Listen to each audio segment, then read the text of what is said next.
Hello viewers, आज हम आपके सामने पेश करने लगे हैं वो सवाल जिसके तहत आप अपनी बेस्ट क्रीम चूज कर सकते हैं, बेस्ट लोशन चूज कर सकते हैं, लेकिन सिर्फ और सिर्फ ऑयली स्किन वाले लेडीज एंड जेंटलमैन के लिए। वो कौन सी क्रीम, वो कौन सी लोशन हो सकते हैं कि आप चूज करें, वो भी किस बुनियाद के ऊपर कि एक ऑयल बेस्ड स्किन, एक ऑयली स्किन के लिए कौन सी क्रीम बेहतर रहेगी, कौन से इंग्रेडिएंट्स के साथ।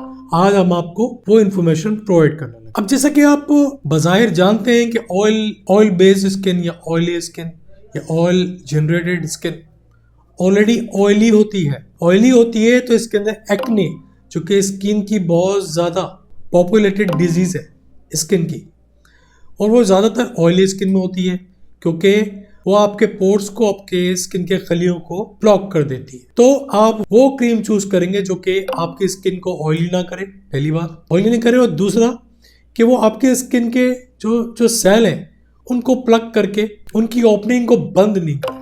ये दो फैक्टर है, इस बुनियाद के ऊपर आप वो क्रीम चूज करते हैं। अब वो कौन कौन से केमिकल्स, वो कौन कौन से इंग्रेडिएंट्स, वो कौन कौन से सब्सटेंसेस शामिल हो सकते हैं उस क्रीम में फॉर द ऑयली स्किन। पहले आप चूज करेंगे जेल बेस्ड मॉइस्चराइजर। जो जेल बेस्ड हो, जेल होगा तो वो चिपचिपा नहीं होगा, ऑयली नहीं होगा, और ना ही वो आपकी स्किन सेल को प्लग करेगा, बंद करेगा। दूसरा, वो आपकी स्किन को इजीली हाइड्रेट करेगा, पानी प्रोवाइड करेगा। तीसरा वो कि आप वो कौन सी चीज, वो कौन से केमिकल वाली जेल यूज करें इसके अंदर हाइलुरोनिक एसिड हो या एलोवेरा शामिल हो। और वो हजरात जो कि अपनी स्किन के बहुत ज्यादा चमकने से, शाइनिंग स्किन है बिकॉज ऑफ ऑयल, वो क्रीम चूज करें जिसके अंदर नियासिनामाइड या सिलिका शामिल है। अब ये दो केमिकल न सिर्फ आपकी स्किन का ऑयल कंट्रोल करते हैं बल्कि आपकी स्किन को पानी मतलब हाइड्रेट भी करते हैं। इसके अलावा सैलिसिलिक एसिड या टी ट्री ऑयल बेस्ड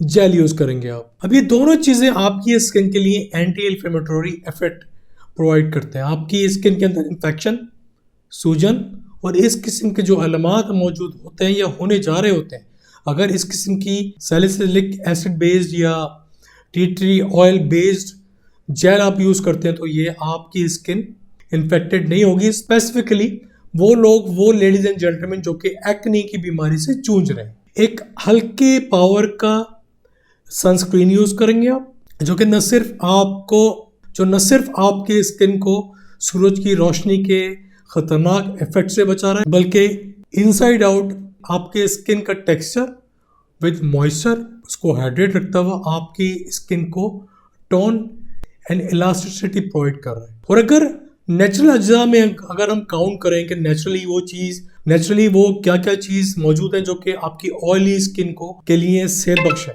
वो कौन से नेचुरल फ्रूट्स या वेजिटेबल्स हैं जो हमारे सर्कल में मौजूद हैं, और अगर हम उनका यूजेज करते हैं तो हमारी स्किन किस तरीके से, स्पेसिफिकली ऑयली स्किन किस तरीके से सेहतमंद रह सकती है। उसमें ग्रीन टी ले लें आप, उसमें क्यूकम्बर मतलब खीरा।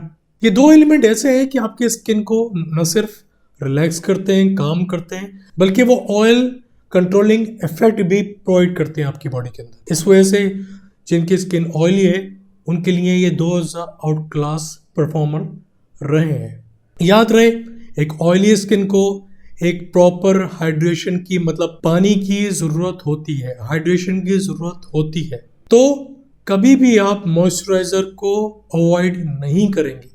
डेली लाइफ के अंदर मॉइस्चराइज़र यूज़ करते रहें जिसमें अल्कोहल फ्री हो, केमिकल फ्री हो, और ज़्यादा उसके अंदर खुशबू या फ्रेगनेंसेस मौजूद नहीं हो, क्योंकि जितनी ज़्यादा फ्रेगनेंसेस होगी इसका मतलब है उतनी ज़्यादा उसके अंदर अनरिक्वायर्ड केमिकल यूज किए गए हैं जो आपकी स्किन को न सिर्फ नुकसान पहुंचाएंगे बल्कि आप जिस काम के लिए यूज कर रहे हैं उसका भी आपको फायदा नहीं होगा।